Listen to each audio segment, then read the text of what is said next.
पहाट होऊन कितीतरी वेळ झालेला असतो, पण कुणाचा तरी उशिरा उठणारा कोंबडा अगदी आत्ताच उजाडल्यासारखा संभावितपणे आरवतो. खरे तर गावातले सगळे कोंबडे वेळेच्या बाबतीत इतके नेमस्त की सूर्य टोपलीखाली झाकला तरी हे काही आरवायचे राहणार नाहीत. पण हाच एक चुकार कोंबडा आळशासारखा वाट्टेल तेव्हा उठतो आणि बाकीचे तेवढे मूर्ख अशा रुबाबात जोरदार आरवतो. आता उशिरा उठून आरवणाऱ्या कोंबड्याचा उपयोग तो काय, पण आहे, त्याचाही उपयोग आहे. निदान रंगनाथ मास्तरांना तरी त्याचा उपयोग आहे, कारण त्यांचे घड्याळ नेमके या उशिरा आरवणाऱ्या कोंबड्यावरच लावलेले. बाकी इतर कोंबडे कितीही बोंबलोत, त्यांचे कुकुचकू रंगनाथ मास्तरांच्या कानात म्हणून शिरत नाही. त्यांना जाग येते ती याच चुकार कोंबड्याच्या बांगेने. आता तो आळशी कोंबडा इतर कोंबड्यांपेक्षा वेगळा का, तर त्याचे उत्तर असे की रंगनाथ मास्तरही इतर मास्तरांपेक्षा वेगळेच आहेत. खेडेगावच्या शाळेचा मास्तर म्हणजे ज्या कळाहीन मेंढचट पुरुष अवताराचे चित्र डोळ्यासमोर येते त्यापेक्षा रंगनाथ मास्तर अगदीच निराळे. मर्दानी शरीर, देखणा चेहरा, गुळगुळीत दाढी आणि भरदार मिशा अशा माणसाला त्याच्या दैवाने मिलिटरीत न पाठवता प्रायमरीत का धाडले हे एक न उलगडणारे कोडे. शिवाय मास्तर म्हणजे पोराबाळांचं लेंढार मागे लागलेला, धर्मपत्नीच्या शिव्या खाणारा आणि संसाराच्या काळजीने सदा गांजलेला एक गरीब सद्गृहस्थ अशी आपली कल्पना. तर रंगनाथ मास्तरचा एकूण रुबाब या सगळ्याशी विसंगत. ऐन ज्वानीतला हा मास्तर लग्नच करायला तयार नाही. एकटाच राहतो आणि मस्तीत असतो. लोक बोलतात की स्वारी नावाला जागते, पण खरे खोटे कुणास ठाऊक. जिकडे तिकडे स्वच्छ प्रकाश पडलेला असतो. आता उठायला नक्कीच हरकत नाही अशा विचाराने रंगनाथ मास्तर उठून बसतात आणि पलीकडे ठेवलेल्या घड्याळात किती वाजले हे बघतात. काही घाई नसते की कुठे जायचे नसते, पण उगाच आपली घड्याळ पाहण्याची सवय. यथावकाश मास्तर पांघरुणाची घडी करतात, अंथरूण जागच्या जागी आवरल्यासारखे करतात आणि जांघियावर पायजामा घालतात. एवढे यथास्थित झाल्यावर मुरीत चूळ भरतात आणि हातात मशेरी घेतात. दातांना मशेरी लावीत घराच्या पायऱ्यावर बसायचे आणि इकडच्या तिकडच्या बारीक सारीक गोष्टी टिपीत मन रिझवायचे अशी त्यांची नेहमीची सवय. त्यासाठी हातावर मशिरी घेऊन ते कोयंडा काढतात आणि दार ढकलू लागतात. पण आज दार चटकन ढकलले जात नाही, ते अडून राहते. चायला म्हणत रंगनाथ मास्तर दार किलकिले करून बघतात, तर पायऱ्यावर कुणीतरी बसलेले. एव्हाना दाराच्या आवाजाने ते जे कोण बसलेले असते ते उठून बाजूला होते.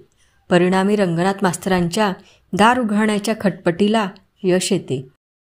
दार उघडून बाहेर येत ते म्हणतात, हत्तेच्या, तूच आहेस होय. तो असतो रंगनाथ मास्तरांच्या प्रायमरी शाळेतला सोनाराचा सूर्या. सूर्या ओक्साबोक्सी रडत असतो. स्फुंदून स्फुंदून आठवून आठवून दार संपूर्ण उघडल्यावर तो पुन्हा पायऱ्यावर बसून रडत राहतो. मास्तर चक्रावतात. या सूर्याला झाले काय सकाळीच उठून रडायला? काय झालं रे? बोल ना, रडतोस का नुसता? अरे इकडे बघ. किती समजावले तरी त्याचे रडणे थांबतच नाही. आकाश कोसळल्यासारखा तो रडत राहतो. बरे, एका हातात मशेरी घेऊन त्याची समजूत घालणे मास्तरांनाही जरा कठीणच जाते. मास्तर त्याला घेऊन घरात जातात. मशेरीला आज रोजच्या इतका वेळ न देता चटकन मोरीत चुळा भरून टाकतात. एकदा मागील दारी जाऊन येतात, पण ते परत आले तरी सूर्याचे रडणे कमी होण्याचे नाव नाही. डोळे लाल लाल होऊन सुजू लागलेले, अंग मधून मधून हुडहुडी भरल्यासारखे कापणारे. चायला, हा कठीण प्रकार दिसतो, मास्तर स्वतःशी म्हणतात. मग ते निकराचा प्रयत्न करून सूर्याकडून त्याच्या रडण्याचे कारण काढून घेतात.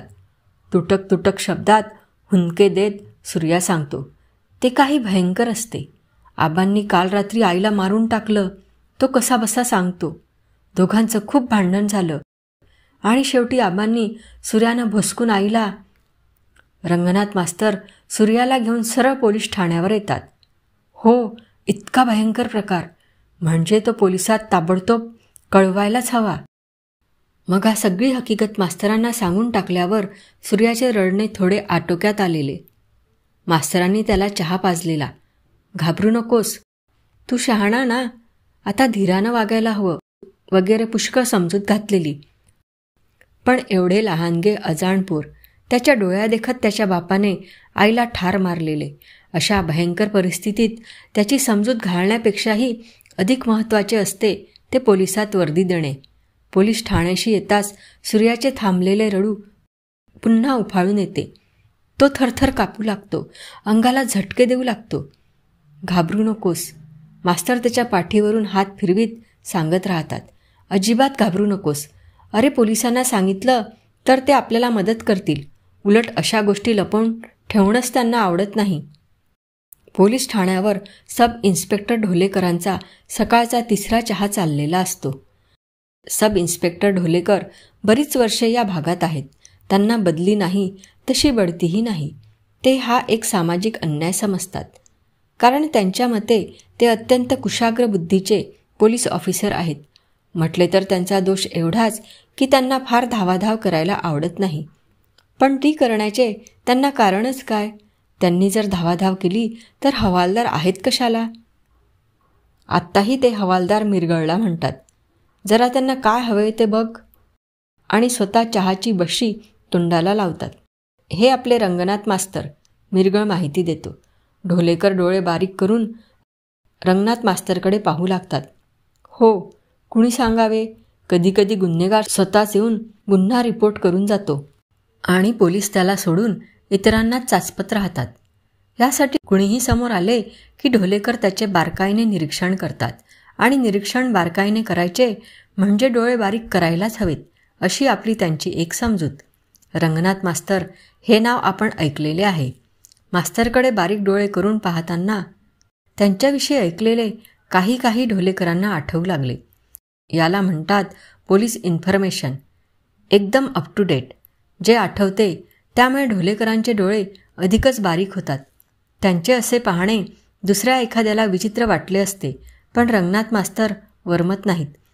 आवाजात आवश्यक ते गांभीर्य आणून ते म्हणतात, मी एक मर्डर रिपोर्ट करायला आलोय. मर्डर म्हटल्याबरोबर ढोलेकरांच्या भुवया कपाळात जातात. मर्डर म्हणजे साली घाणेरडी बाब. ते रक्ताने थपथपलेले मुडदे, त्या गुन्हेगाराने ठेवलेल्या किंवा न ठेवलेल्या निशाण्या. वहीम कोणावर येतो? संशय कुणाचा आहे?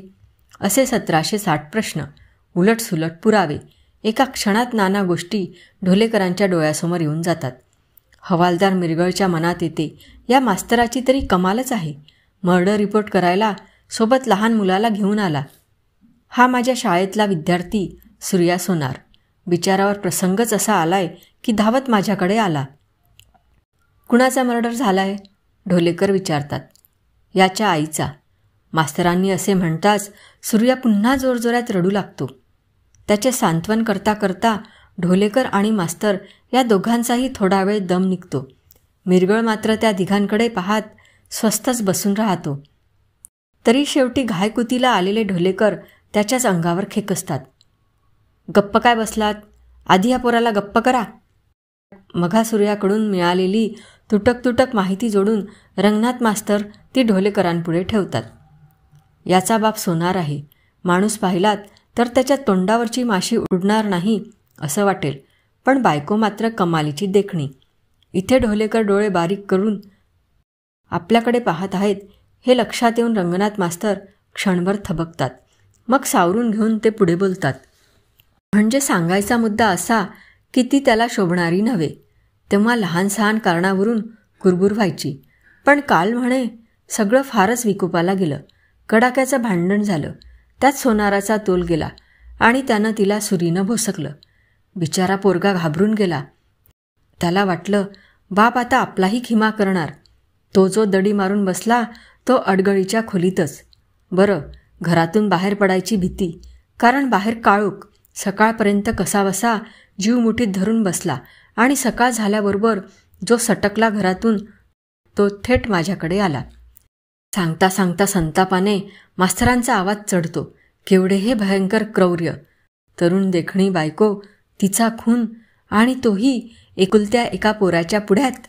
पोर बिचारं इतकं घाबरून गेलंय की घरी परत जायला तयार नाही. हकीकतीचा शेवट करीत ते म्हणतात, कदाचित संबंध जन्मात परत जाणार नाही ते पापाकडे. ढोलेकर त्यांना शांत करतात. नेहमीच्या पोलिसी शांतपणाने म्हणतात, ठीक ठीक, त्याला राहू दे सध्या इथंच आणि तुम्ही जावा घरी. आम्ही करतो सगळी चौकशी. मग गरज पडली तर बोलावून घेऊ तुम्हाला. ढोलेकरांच्या या रोखठोक बोलण्याने मास्तरांचा थोडा हिरमोड होतो. आत्तापर्यंत आपण इतक्या आपुलकीने या सगळ्या प्रकारात लक्ष घातलेले असताना एकूण प्रकाराला रंग चढू लागतो न लागतो तो सरळ आपल्याला त्यातून डिसमिस करायचे म्हणजे काय? पण सब इन्स्पेक्टर साहेबांच्या सूचनेपुढे शहाणपण नसते. जड अंतकरणाने सूर्याचा निरोप घेऊन रंगनाथ मास्तर घरी जातात. ते गेल्यानंतर ढोलेकर खिशातून सिगरेटचे पाकिट काढतात. त्यातून एक सिगरेट काढून पाकिट खिशात ठेवून देतात. मग सिगरेट बोटांनी गोलगोल चेपत शांतपणे तिच्यातील तंबाखू पक्की करतात. त्यांचे हे सोपस्कार पुरे होण्याची वाटच पाहत बसलेला मिरगळ तत्परतेने पुढे होऊन सिगरेट पेटवून देतो आणि माचीस खिशात टाकतो. हे सगळे चालू असताना मनातल्या मनात काही गुंतागुंतीचे विचार करीत ढोलेकर बारीक नजरेने सूर्याकडे पाहत राहतात. तोही आता रडणे थांबवून इकडे तिकडे पाहत पाय झुलवीत बसलेला असतो. एकाएकी ढोलेकर मिरगळवर खेकसतात. बघत काय बसलात? त्या सोनाराच्या घरी जाऊन पहिले बॉडी ताब्यात घ्या. Yes sir. मिरगळची धावपळ सुरू होते. 4 शिपायांना घेऊन तो जीप काढतो. ढोलेकर सिगरेटच्या धुराकडे पाहत विचार करीत राहतात. धावाधाव न करता असे स्वस्तपणे बुद्धी वापरून विचार करायला त्यांना फार आवडते. दुर्दैवाने या केसमध्ये बुद्धिमत्ता दाखवायला फारसा वावच नसतो. खून झालेला असतो. तो कोणी केला हे स्पष्ट असते आणि डोळ्यांनी पाहिलेला साक्षीदारही त्यांच्या समोरच बसलेला असतो. त्यातून तो केवळ साक्षीदारच नसून मयताचा अत्यंत जवळचा नातेवाईक. मयत शब्दाला ढोलेकर ठेचाळतात. म्हणजे झाले ते सगळे सोपस्कार सुरू. आता बॉडी ताब्यात आली म्हणजे तर काय, बघायलाच नको. आणखी एक कटकटीची केस. आणखी ती आणावी कोणी? तर या समोर बसलेल्या रडव्या कार्ट्याने. मिरगळ आत येतो. जाऊन आलो साहेब. बॉडी ताब्यात घेतली? नाही साहेब. नाही? ढोलेकर वैतागतात. हा मिरगळ म्हणजे नुसता अजागळ आहे. का नाही? बॉडी नाही आहे साहेब. सोनार म्हणतो खून झालेलाच नाही. मग तुमचं म्हणणं काय सोनार? ढोलेकर सोनाराला विश्वासात घेतल्यासारखे विचारतात. मिरगळच्या बोलण्यावरून त्यांना फारसा काहीच उलगडा झालेला नसतो. स्वतःच जाऊन काय ते पाहून यावे असा विचार करून शेवटी एकदा ते जागचे हलतात आणि सोनाराच्या घरी येऊन ठेपतात. दिवस चांगलाच वर आलेला. सोनाराने कामाला सुरुवात केलेली. एका बाजूला तापलेली भट्टी आणि सोनार हातातल्या चिमट्यात एक नख धरून त्याला आकार देण्याच्या उद्योगात. इन्स्पेक्टर ढोलेकर त्याच्यासमोर उभे राहिले तरी थोडा वेळ त्याचा उद्योग चालूच असतो. मग चिमटा पुन्हा भट्टीशी नेण्यापूर्वी तो सावकाश वर पाहतो. बसा म्हणतो आणि पुन्हा काम करीत राहतो. ढोलेकर भट्टीतला नख पाण्यात धरल्यानंतर होणारा चुर्र आवाज ऐकत बसून राहतात. जीवाची फारशी लगबग न करता सोनार हातातले काम सावकाशीने बाजूला ठेवतो. शांतपणे ढोलेकरांना म्हणतो, हां आत्ता बोला. ढोलेकरांना पटकन काय बोलावे ते सुचत नाही. मग ते विचारून टाकतात, तुमची बायको कुठं आहे? सोनार आश्चर्याने जबडा वासून त्यांच्याकडे पाहू लागतो आणि ढोलेकरांच्या लक्षात येते की आपला प्रश्न फारसा मार्मिक नव्हता. आगे नाही पिछे नाही आणि एकदम आपले एखाद्याला त्याच्या बायकोविषयी विचारायचे म्हणजे ते थोडे चमत्कारिकच. म्हणजे तुमचं कुटुंब आहे का घरात? नाही. सोनार थंडपणे म्हणतो. असतं तर चहा टाकायला सांगितला असता की. पण ती कालच गेली. कालच गेली? हो, माहेरी गेली. कधी? रात्री. रात्री एकटीच गेली? त्यात काय झालं? जाते अशी पुष्कळ वेळा. पाऊण तासावर तिचं गाव. एसटीची बसही पलीकडेच थांबते. दिव्याचा खांब हाय तिथं. इथं बसली की आपल्या घराच्या दारात उतरणार. तिला कशाची हवी सोबत निभिवत? असं माहेरी गेली आहे. ढोलेकर पोलिसी रुबाबात म्हणतात. त्यांनी मुद्दाम जरी अविश्वासाचा स्वर लावला असला तरी मनातून त्यांना हा माणूस सांगतो ते पटत चालले आहे. रंगनाथ मास्तरांनी वर्णन केल्याप्रमाणे सोनार एकूण फाटका आहेच, पण त्याच्या बोलण्यात छक्के पंजे आढळत नाहीत. मुख्य म्हणजे तो जराही गांगरलेला वाटत नाही. काही लपवून ठेवीत असावा असेही वाटत नाही.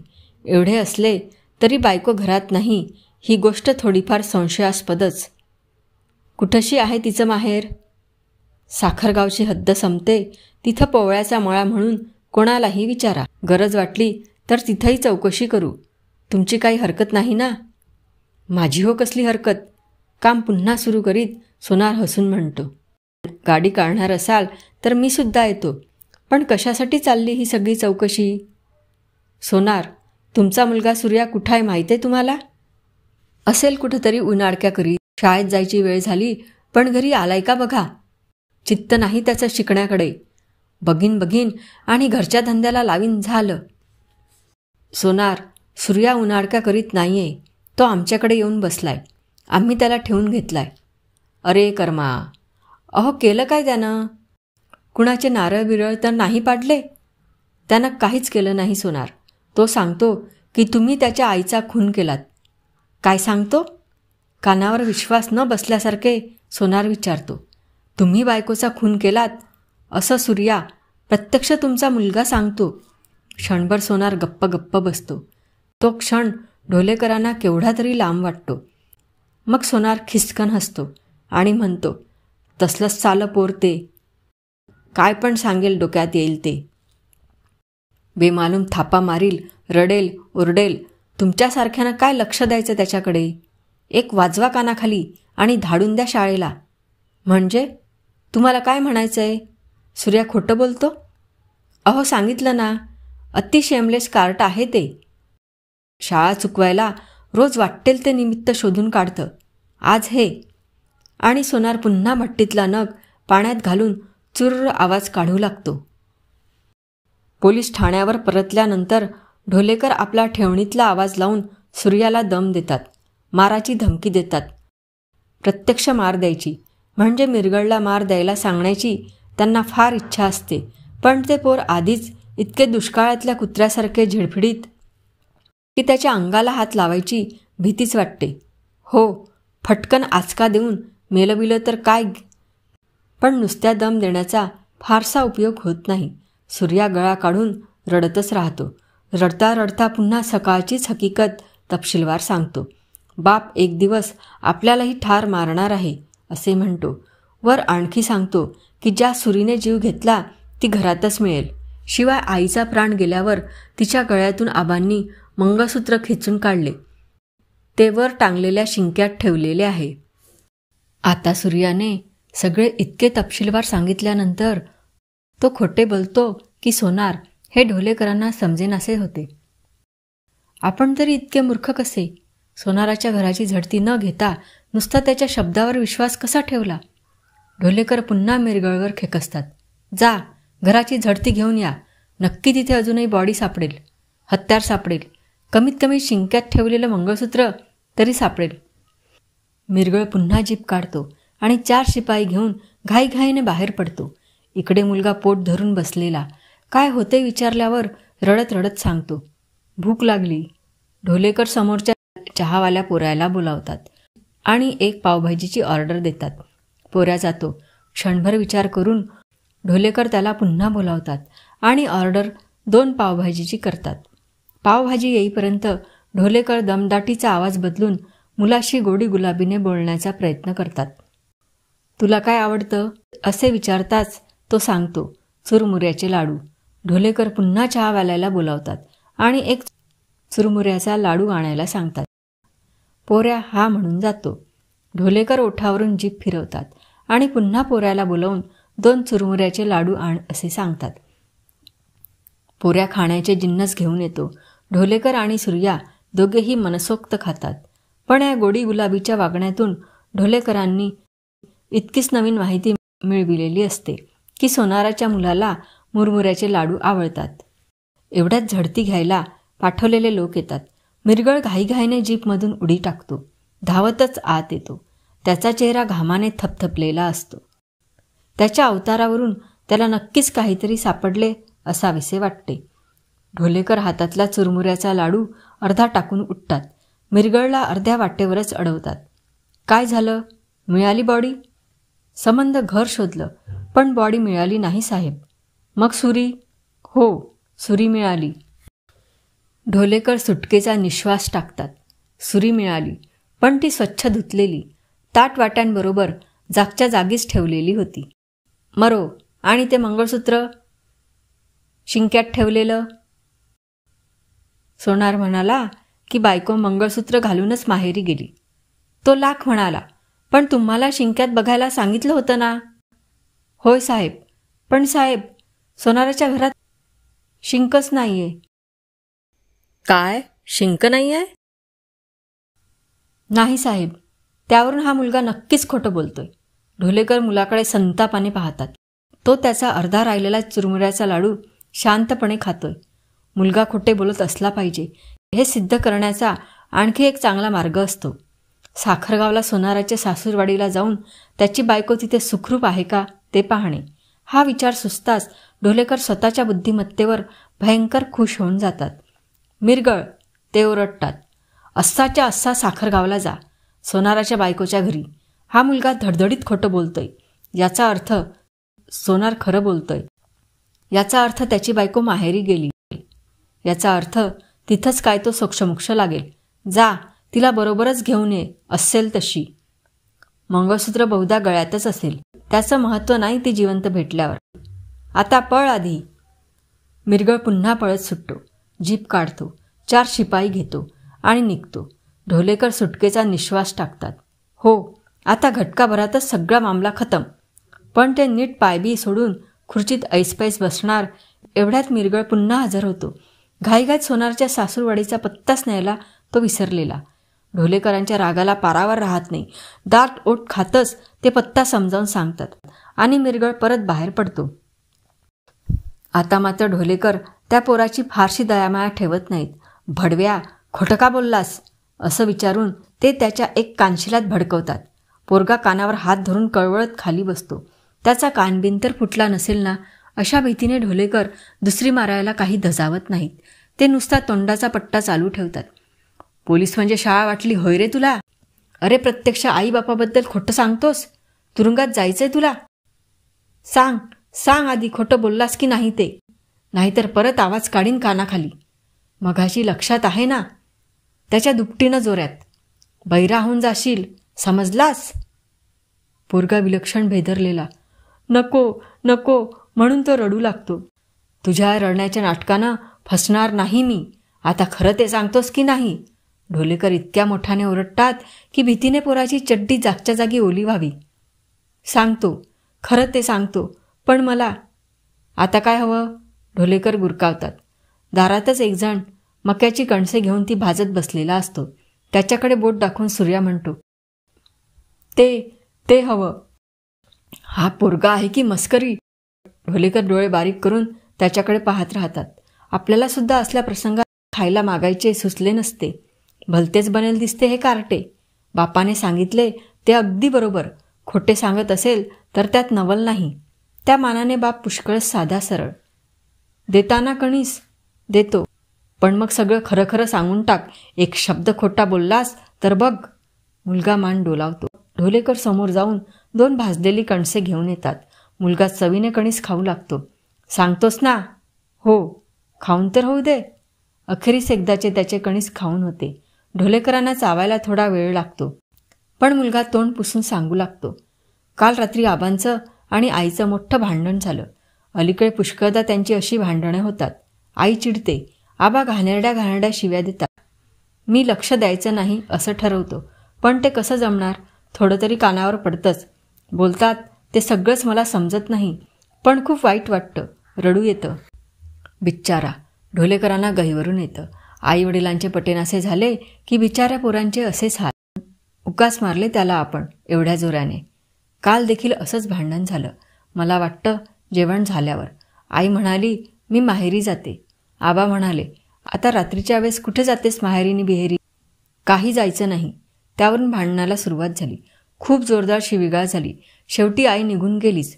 पुन्हा जन्मात तुमचं तोंड पाहणार नाही असं म्हणून गेली. तुमचं म्हणजे? आमचं दोघांचं, आबांचं आणि माझंसुद्धा. मी रडायला लागलो.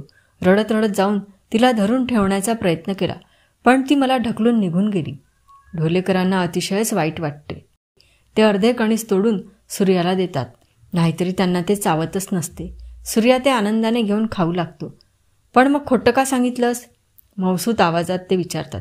मला वाटलं तसं सांगितलं की तुम्ही आबांना शिक्षा कराल, नाहीतरी आबांनी भांडण केलं म्हणूनच आई कायमची माहेरी गेली. त्यांना चांगली शिक्षा व्हायला हवी. असं बोलू नये. ते तुझे वडील आहेत. मला नकोत वडील, मला आई हवी. सूर्या गळा काढू लागतो. उगी उगी मी देणार आहे तुला तुझी आई परत, आणि तिला चांगलं बजावून ठेवणार आहे की पुन्हा कधी आपल्या बाळाला सोडून गेलीस तर बघ. चांगली शिक्षा करीन तुला. नाही नाही, आईला नाही शिक्षा करायची, आबांना करा हवं तर. ढोलेकर मोकळेपणाने हसतात. अरे कोणालाच नाही करणार शिक्षा, पण तू आधी शांत हो पाहू. हे घे. ते ड्रॉवरमधून एक छोटासा डबा काढतात. त्यात चिक्की. विशेष डोक्याचे काम असले म्हणजे विचार करताना चघळायला त्यांना चिक्की लागते. एक तुकडा ते स्वतःच्या तोंडात टाकतात आणि दुसरा सूर्याला देतात. मला नको चिक्की, तुकडा तोंडात टाकीत सूर्या म्हणतो. मला आई हवी. तुम्ही म्हणालात ना आई आणून देईल म्हणून, मग द्या ना आधी माझी आई. ढोलेकरांचे काळीच गलबलते. कशा या हृदयशून्य बायका, पोरे त्यांच्यासाठी कासावीस होतात आणि या कशा अशा पोरांना टाकून जातात. अरे आत्ता येईल आई, तिला आणायलाच पाठवलं नाही का मी मघाशी? तो मिरगळ गेलाय, बरोबर घेऊनच येईल.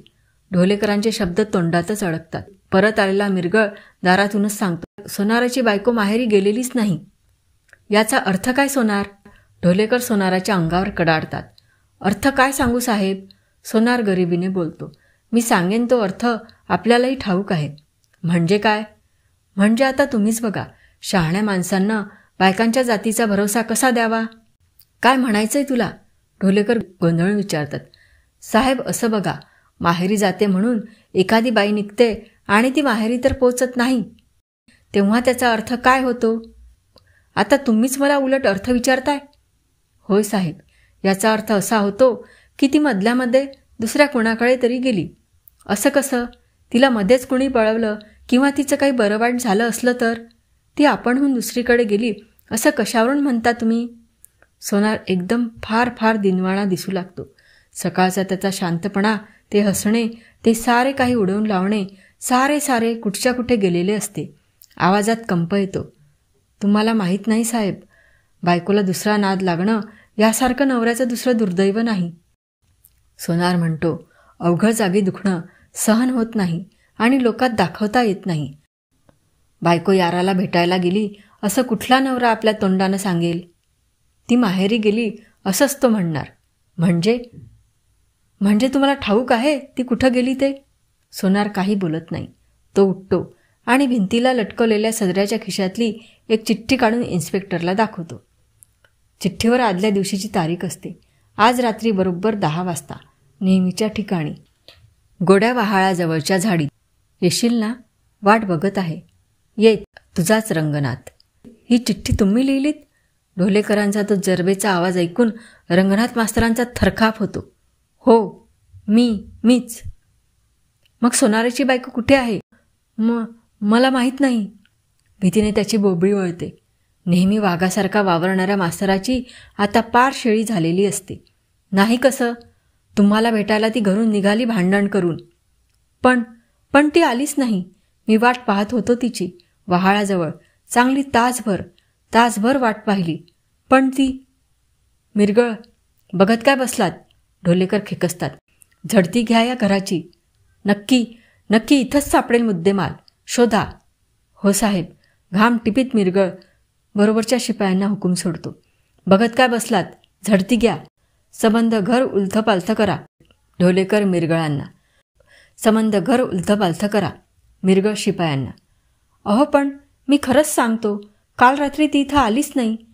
मला भेटलीच नाही ती. रंगनाथ मास्तर काकुळतीला येतात. कानाकोपरा शोधून पहा. ढोलेकर मिरगळला. कानाकोपरा शोधून पहा. मिरगळ शिपायांना. पण फारसे शोधण्याच्या आतच एक घसघशीत पुरावा खुद्द मिरगळच्या हाती येतो. मास्तरांच्या अंथरुणाखाली मंगळसूत्र. हे कसं आलं इथं? मला माहीत नाही. कुणाचं आहे हे? मला माहीत. ढोलेकर खाडकन मास्तराच्या थोबाडीत ठेवून देतात. मास्तराच्या डोळ्यासमोर काजवे चमकतात. मास्तर तुम्ही? आणि हे असले धंदे? लग्न झालेलं नाही ना, मग अंथरुणात मंगळसूत्र कसं आलं? मला शपथ. पुन्हा दुसरी थोबाडीत. बहुधा एखादा दात पडला असावा. रंगनाथ मास्तरांच्या तोंडातून रक्ताचा एक ओघळ खाली गळू लागतो. आता ते काहीच बोलत नाहीत. घराची कसून तपासणी चालली आहे. मास्तर ती उघड्या डोळ्यांनी पाहत आहेत, पण त्या डोळ्यात नजर नसावी असे वाटते. घरात आणखी काही सापडत नाही. मग मंडळी घरापाठीमागच्या विहिरीशी जातात. संध्याकाळ पडण्याच्या आतच विहिरीतून बाहेर काढला जातो सोनाराच्या बायकोचा मृतदेह, पदराने गळा आवळलेला, गळ्यात धोंडा बांधलेला. मला सुरुवातीलाच संशय आला. ढोलेकर मिरगळला रुबाबात सांगतात.